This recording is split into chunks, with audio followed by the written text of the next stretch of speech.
So after talking about Kandinsky's work, we're going to make our own Kandinsky inspired looms. That's why you have a paper plate in front of you. That will become your loom. On the back, so the side you do not eat on, I would like you to write your name in pencil or Sharpie.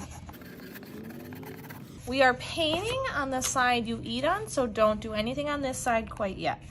For this, we're going to do a pattern of 3 or 4 colors. You get to decide how many colors you're picking.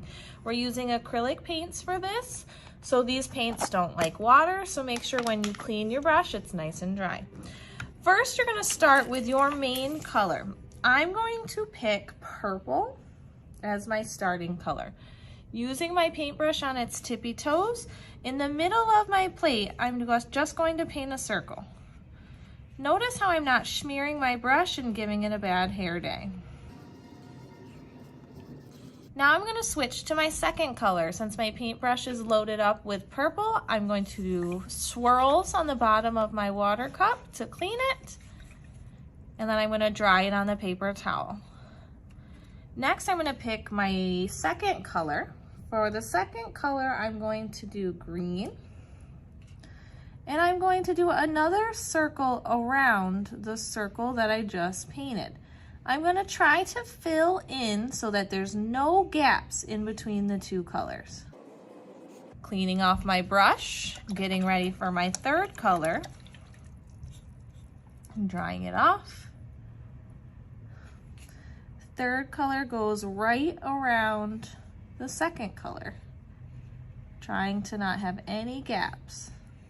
If you have to turn your plate while you're painting too, that will also help you do those nice clean brush strokes.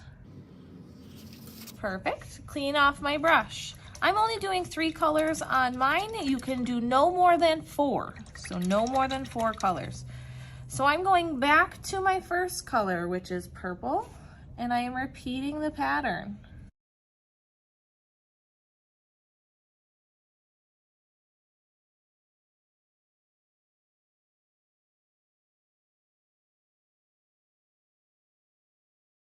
When you get to the lip of your paper plate, you're just going to keep going all the way up to the top edge. So fill up the entire paper plate with your pattern.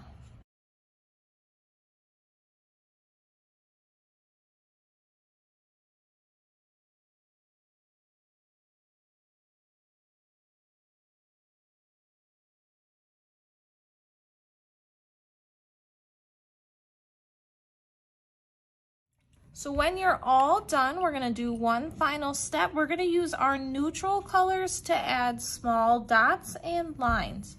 Our neutral colors are black, white, and we want to add those into each color. So for example, if I'm using white and I'm adding white dots, I'm going to add them to green.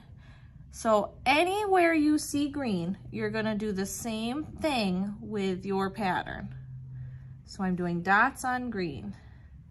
I'm going to go to the next green area and do dots with white. Same thing for this one.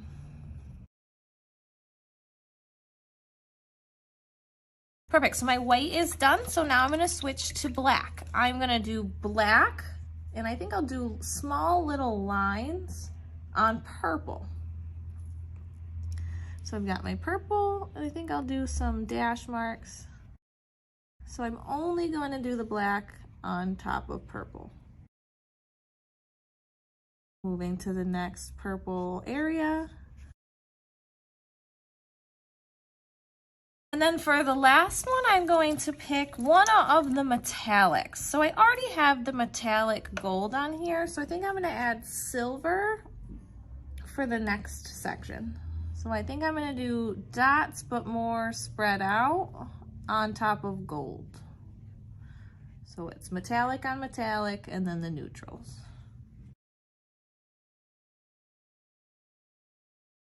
There we go. I use that silver as a neutral color along with my black and my white. Now that my piece is completely painted, I'm going to pick it up and put it in the drying rack.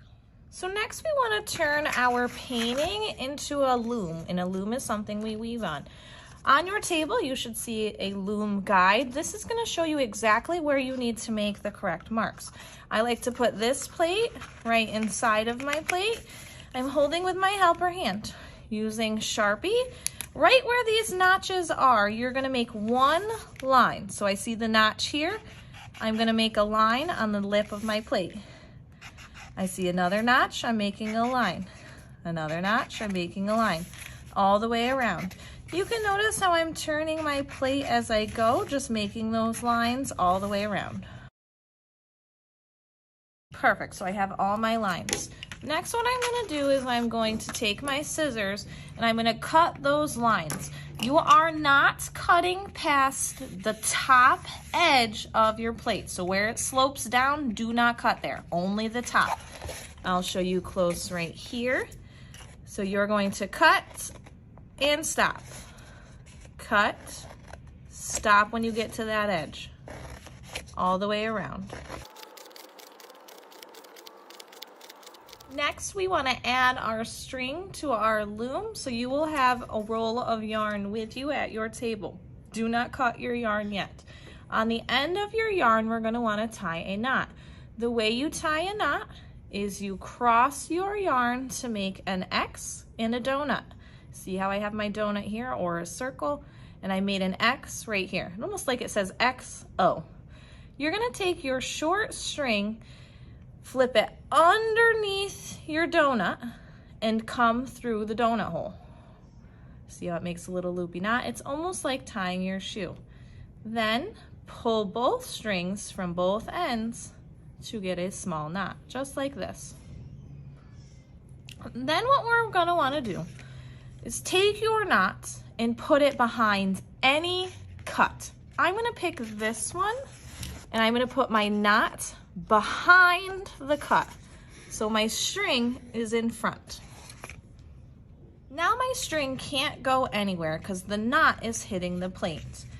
To the right, you are counting to 10. 1, 2, 3, 4, 5, 6, 7, 8, 9, 10. You're taking your string and putting it in cut 10, like this. So see how it comes through like that. Then you're taking your string and going back up through cut 9. So we have 10 here. We went from the top to 10. You're taking your string, going behind to cut 9. Just like that. And I'm putting it right in that cut. Now we're doing a crisscross. We're doing a diagonal across, going over to the last cut here. So I am going to this cut here, through the cut. Notice how it makes an X. That's what we want. I am taking my string from this cut, going backwards 1 to this cut, making my X. Working backwards through this cut to its friend next door, making an X. Backwards, cut next door, across. To my cut next door, across. Cut next door, all the way across. Cut next door, all the way across. Cut next door, all the way across. Cut next door. Now you should have no place to go. We have no place to go with this one. So I'm going to stretch it about the length of my arm, and then I'm going to cut my string. Perfect. You can pass your string to the next person who needs it and help them get their looms all set up. So I have my loom all set up here. I'm going to start weaving with this string that had no place to go. What you want to remember is under, over, like a snake in the grass. You're going dipping down and then you're coming back over, dipping down and coming back up. So weaving with the end of our string, I'm gonna go over this string, but under this string. So under, turning my plates, over this string, under the next one, over this one, under the next one, over this, then under, over, under, over, under. Every once in a while, I like to pull it tight. So I'm under this one, over, under, over, under, over. I like to think of it as every other string I gotta go under. Pulling tight,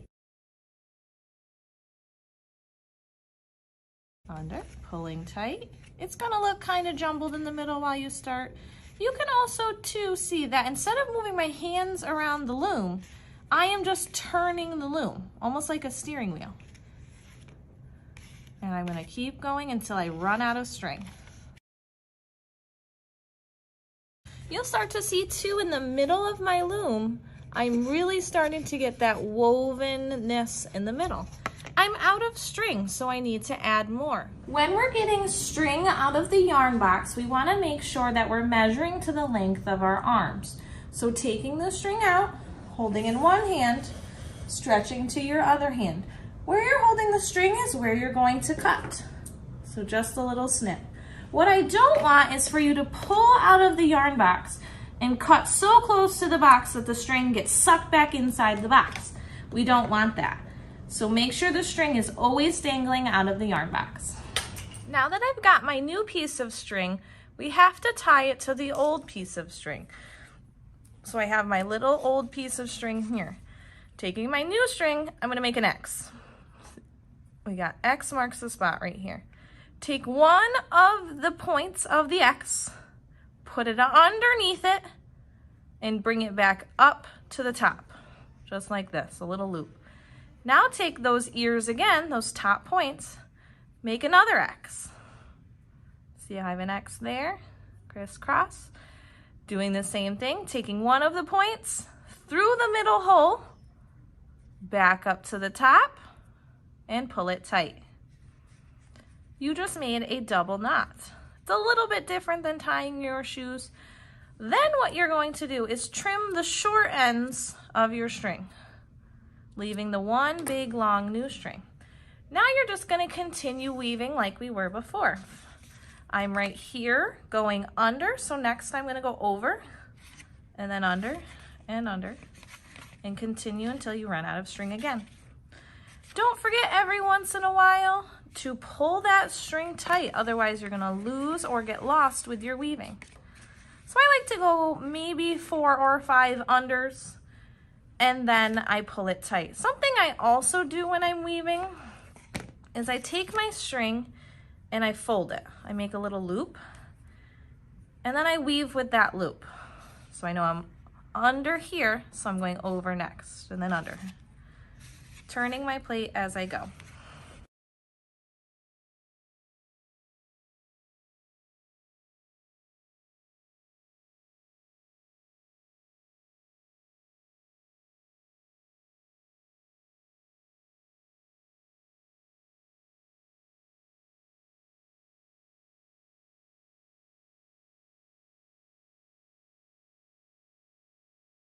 So I'm just about out of string. If you ever do make a mistake, it's very easy just to unweave it. So you can work backwards too. So now that I'm out of this color string, I'm gonna get my new color string, leaving a little bit to tie on. I have my new color here, stretching to the length of my arms, cutting. Now I'm double knotting again. Just a reminder with our knots. We're making an X, X, taking one top string, going under the X, back up to make an X again, taking those 2 antennas, crisscrossing them to make another X. One of the string goes through the donut hole, pulling tight, then trimming, and I'm going to continue weaving.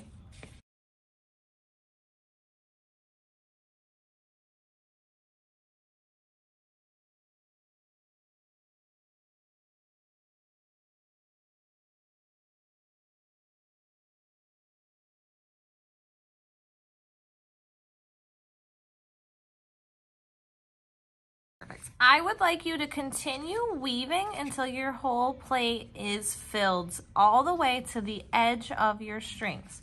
If you have a couple strings dangling out, you can just trim those with scissors. So like this one right here, I would trim it right there. To tie off your string, what you're gonna do is do one knot around whatever string you're working on. So I'm working on this string right here. I'm gonna make my X, but I'm gonna use the string that I'm on. So I'm making my X through the donut hole and then just pulling tight, almost knotting your string that you're weaving with to the string that you're weaving on. I'm gonna trim it so there's no extras.